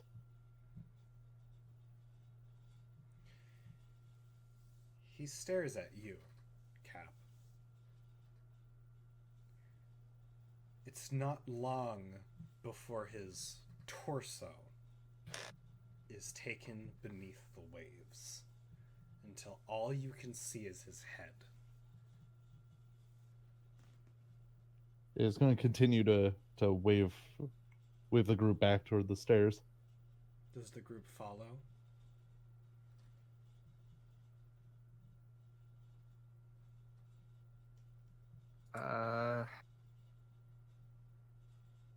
I think I stay next to him. Like wherever he's going is where I go. I've been at the top of the stairs the whole time. No need to get wet. Yeah.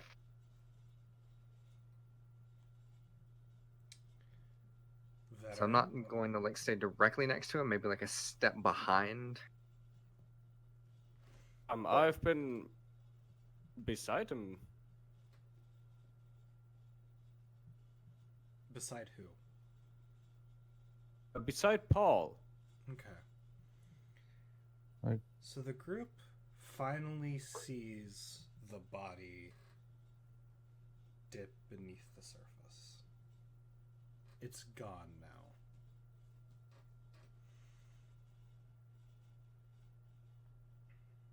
Yeah, I don't trust this. I think we need to back up. As you back up, you hear the stairs that you're standing on creak. Through the darkness, you see something. Something flashing Had one of the machinery been left behind? It's a distinct red glow on the other side of the room, no larger than someone's fingernail.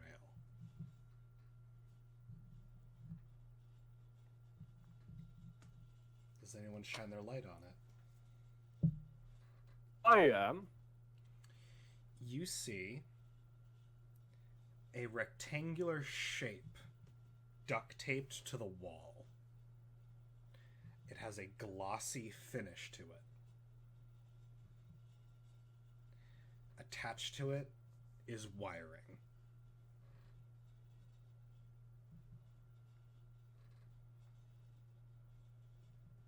Is it doing anything besides emit that glow? It's emitting the glow faster. So yeah, he's pretty much just going to yell run. I think I run to the guy, try to grab him by like the shirt collar and haul ass trying to get out. Guy. Dragging the dude behind me. What guy? The dude that was in the corner. Oh, Or did he's I miss something? underwater. You spent too Oh. long. He's gone. Okay.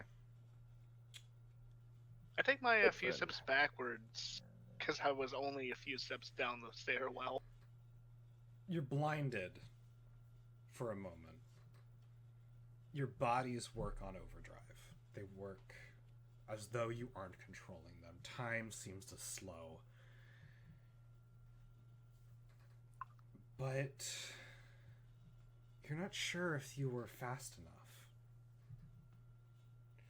A ringing overcomes your ears. Shrapnel. Chunks of concrete, rebar, metal fragments pepper the air. The seismic shock is enough to make your bones feel as though, rather than surrounded by meat, they're surrounded by jello.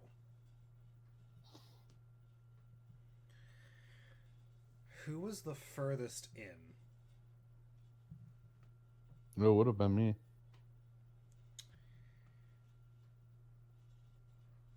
You see something right as your eyes adjust to the flash. Water is pouring into something. And by the time you manage to reach the stairs, whatever the water's pouring into is immediately met by rubble.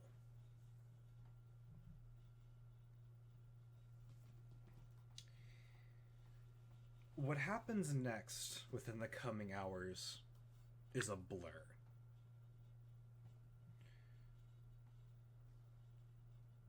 None of you were injured,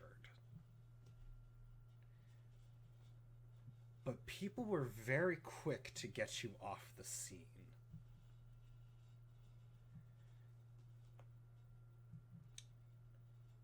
Matter of fact, Agent, your directive is to now remain low directly after you were discharged.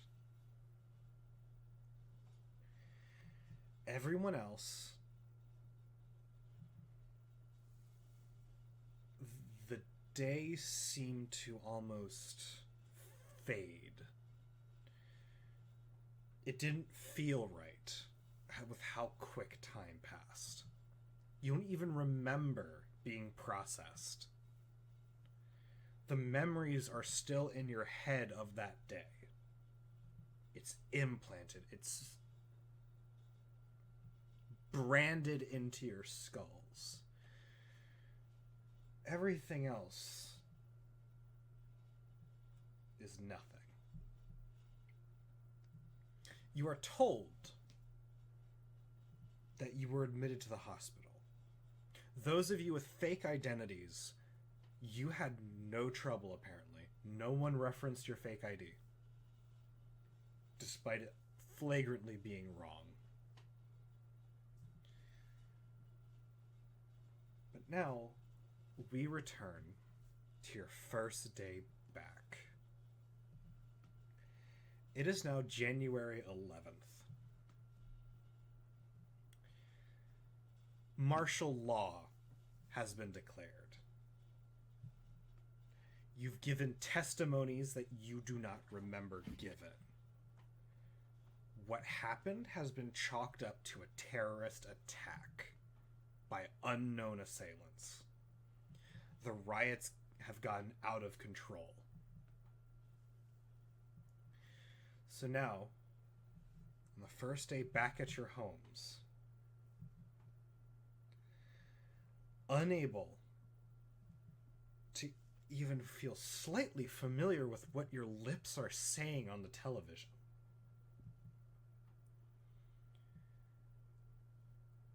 we begin with the deceiver. Tell us about the state of your home. My home is it's a middle low class apartment. Nice little kitchen. But the main event is the bedroom area with a very, very large bed. It still makes some creaking whenever I get there. Your apartment has aged. You've been gone for 5 days now. It looks like you've been gone for 2 years. The layer of dust on everything is unimaginable. It's almost like walking through a waking dream. When you reach your bedroom, as your mind is processing everything, sat on your bed is someone familiar. She has no face. She paints one on every night. It's the one that you've made a deal with for your youth, Gamamiel. She turns to look up at you before stating one single thing. You're late.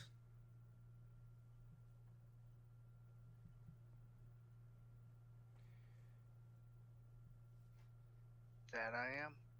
She folds her hands over her lap. The face she has painted on today is you.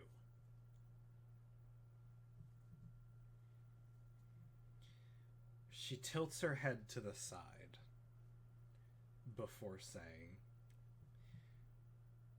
"You have not made good on our deal. I have taken the liberty of fixing the problem. Don't let this happen again," she says, standing up. I assure you that it won't.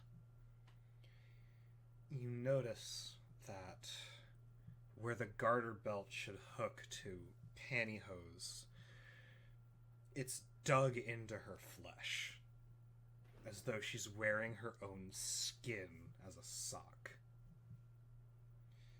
She stretches back before saying,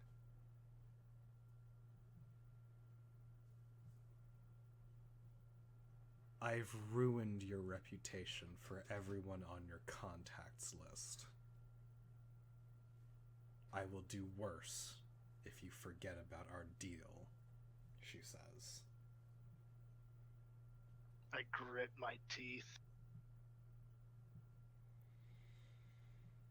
You can see from here that your phone's backlit screen is alight with angered texts. gamma meal leaves you in this strange new world.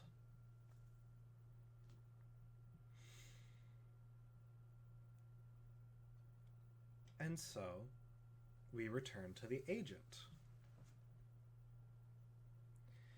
Where do you live?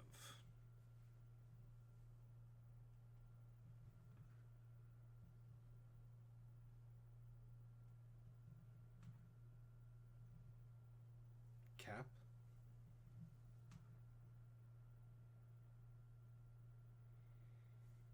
All right. His place was probably more of a small temporary place, something that wasn't meant to be permanent. Very Spartan. A motel room, perhaps? Yeah, probably something along those lines. You've listened to the speech you gave before the governor over and over, and those aren't your words. You don't even remember saying it. Your motel, you can't tell a difference if it's aged or not. It's frankly all the same. However, your fifth time trying to comb through the evidence of tampering, of anything in that video, you receive a call from your handler. I'm just going to pick it up.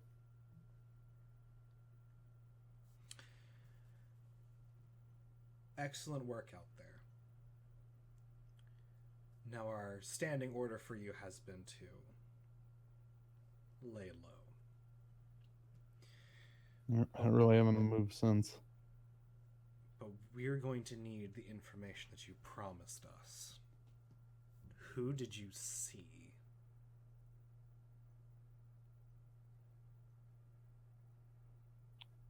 When I was in the building, Who was suspicious to you?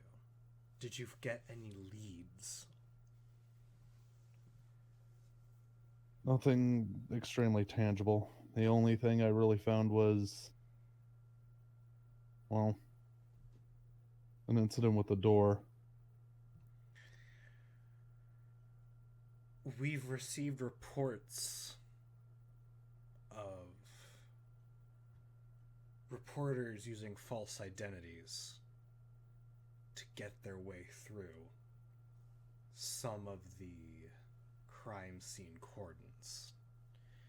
Do you believe that the crime scene that you attended was compromised?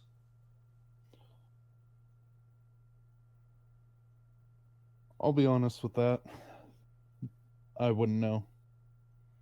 A lot of the police officers here seem to run on their own set of rules. Well, that's not true at all. Is there anyone not playing by the rules? Ever since state of emergency has been declared, the commissioner's been very jackbooted.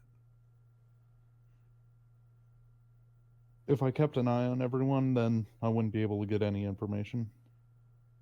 If I knew a name, I'd probably have it written in a report already. But what information did you get?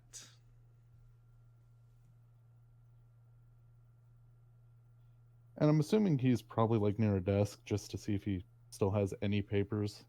Mm-hmm. And it's probably just all they had written. Or is it like anything different? It's all that he had written. Well, from what it's saying that I have written down,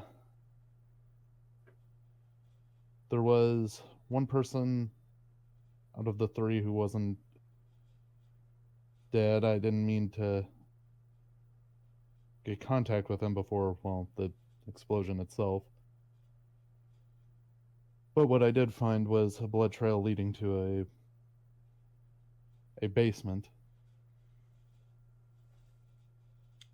Because we have reports of someone in plain clothes being in the building. Do you know anything about that? I have no idea if they entered after I did or if they were one of the people who were present from when we entered. So you did notice a discrepancy. Who else stood out to you?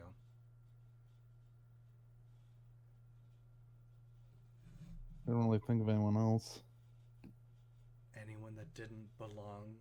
Anyone that was doing too good, perhaps?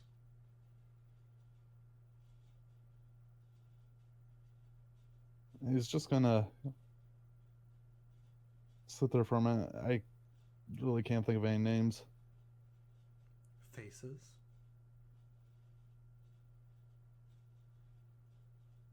None that I'd. None who shouldn't have been there, at least. Very well.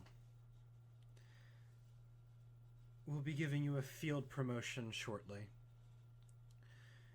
The speech that you gave bolstered the local PD. We thank you for your service. Please hold out for our next objective for you. Click.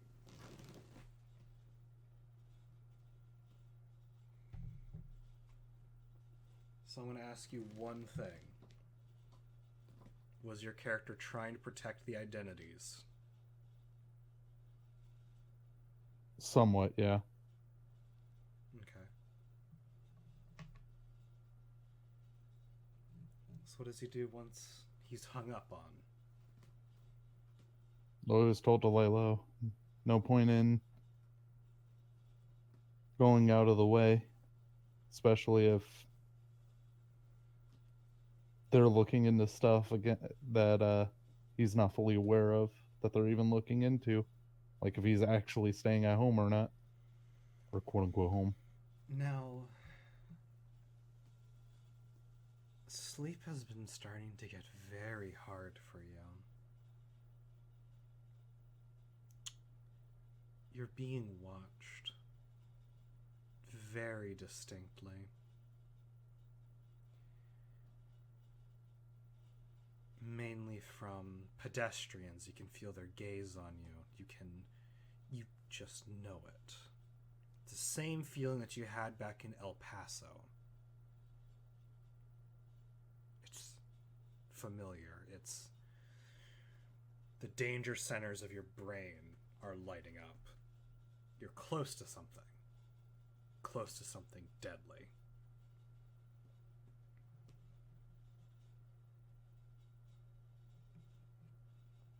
So is that it? Yeah. All right. Let's move to the veteran.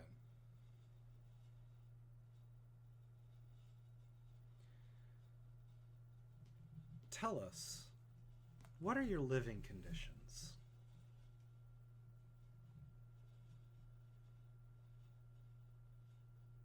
Horribly run-down apartment in whatever analog for a slum passes in Louisiana.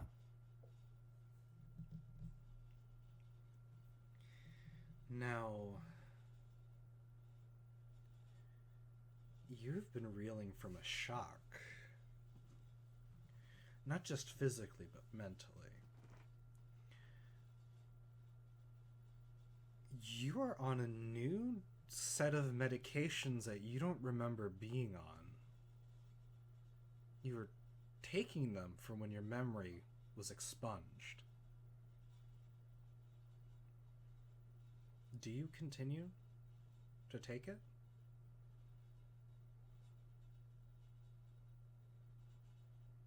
Is there anything written on the package the pills come with?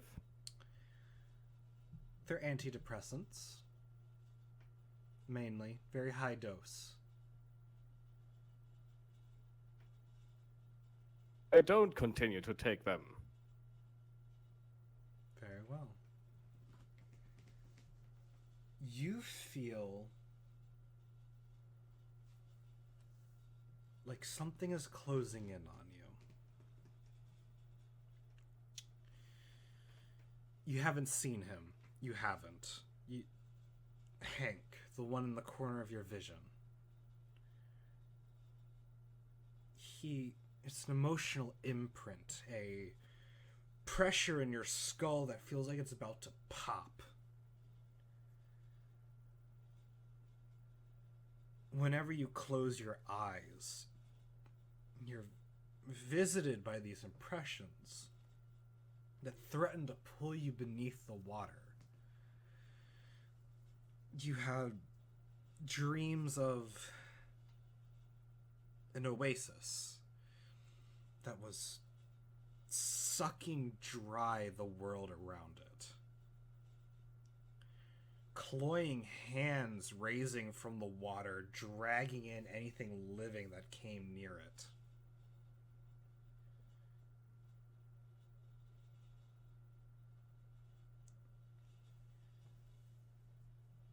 So what have you been doing now that your faculties have returned to you?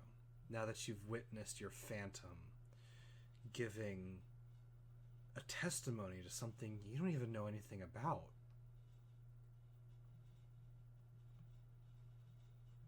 I can't really do much about it right now. But how do you feel about it? Frustrated with my own inability to really decipher anymore what's real and what's not. The world and reality around me more and more. Do you want to see the world as it truly is? My apartment? Or right now? Right now, you could see the world for what it truly is. To see. As my mental state. You've had As some my rest. mental state recovered. You've had some rest. I don't need to see how my apartment really looks. Even with I can already imagine it. even with the video playback of that doppelganger repeating over and over again. You're not even sure it was you. Perhaps with just a peek, you could see the truth. I don't need to know that. You don't? I can already be reasonably sure it wasn't me. And that I don't need to spend my sanity on that. I have other things to do. Things that keep me sane. Like your drugs. Oh, those. And then a slight bit of soul work that I can still do. So, what is your drug of choice to help put you to sleep? It's been a long few weeks. You could do with a few days of dreamless sleep, don't you think?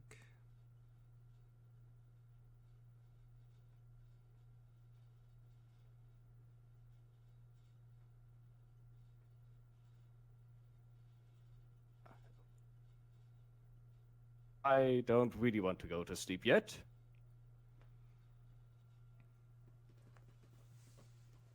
How long do you stay awake? As long as it takes me to find out the location of at least one of the families of Hank's family. If he turned out to be a maggot-ridden inhuman creature, I want to know if there are any family he has from his former existence. You begin the search. And soon you will find them. But that's after a day's worth of work. The Cursed. Tell us where you live.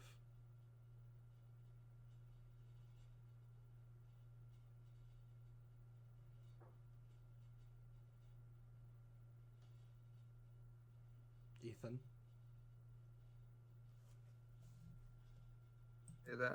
Say that one more time. Describe to me where you live.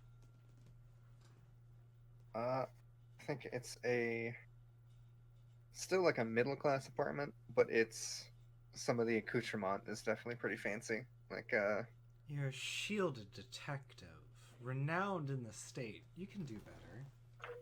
yeah, that's true. Have a house in the French Quarter. Yeah. Yeah, that sounds good.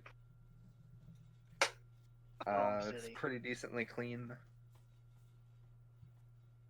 As the camera fades in, it slowly zooms from like my big shifter robe I have with a mirror in it. Slowly zooms away from that, kind of showing more and more of the scene in the mirror. And you see me kind of sit up in the bed, shirtless.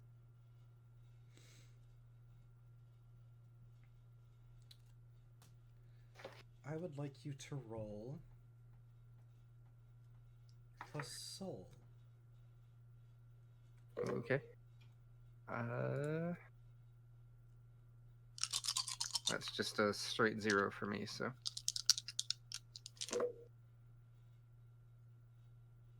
Uh, 7.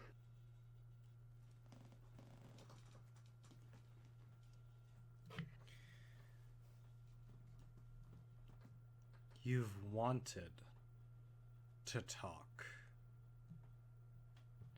to the creature that you've sold your soul to. And now it is here, and it warps reality as it pleases. You see nothing. It is a shade. It is a ash imprint after a nuclear bomb. It stands above your bed, its form looming over you. It speaks nothing. It only gives answers. What are your questions? Why have you been silent? It stares at you for a while. You can't trace its eyes. There is no eye. But it just remains silent. It gives you no answer. Why are you going back on our deal, Gamamil? I gave you something.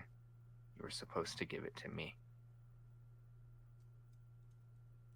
It raises its finger.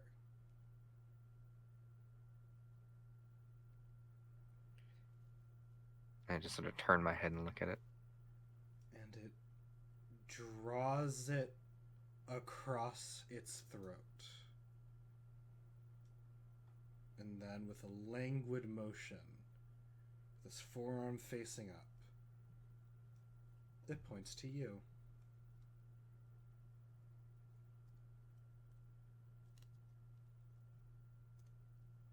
Is that a threat? It considers you once you ask that question. And it reaches out its hand. And what you feel in that very moment is writhing agony. It feels like your soul is a fingernail being pulled back from the finger it inhabited. You feel the fetters binding yourself to your coil, almost ripping out like a degloved finger. And then it stops. It has shown you how easy it is to threaten you without words. I'm just like, I'm sort of shaking as I'm laying in the bed from that. I'm close, Gamamil, but it's not my time yet. If you wanted me dead, you would have done that by now. You've got something in mind for me. Just tell me what it is. As dark as charcoal, A simple, childlike smile smears across the shade's face. All it does is produce a manila folder and leave it at the foot of your bed.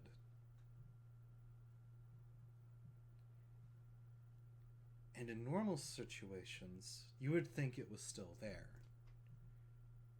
But its soot outline has stained everything from your ceiling to the wall to the carpet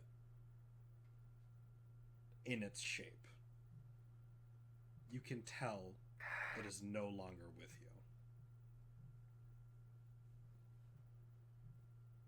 Just fully sit up. And yes, the camera like cuts to my back as I like crack my shoulders and just like pull my shoulders back with the muscles in my back and lean forward and grab the middle envelope.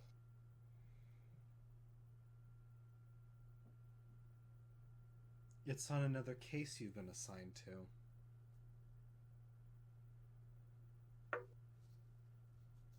It did not give you what you wanted.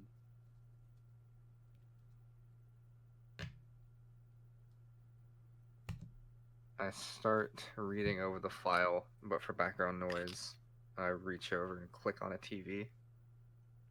Pretty decently large TV. You hear a strange foreign cover of a song. It's pop, but it's disgusting. It's like a pop polka folk fusion. Change the channel.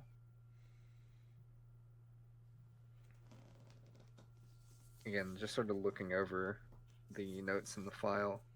Yeah.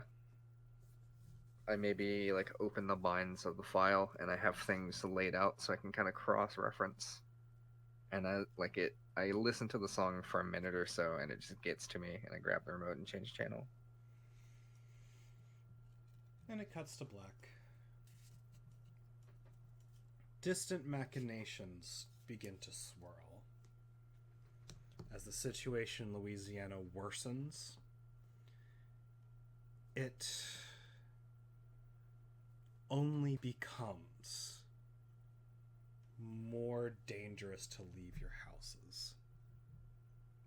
Despite your doppelganger's testimony, things won't be getting better for a while. And next time, something will arrive at your doorsteps that will present an opportunity to learn or to gain.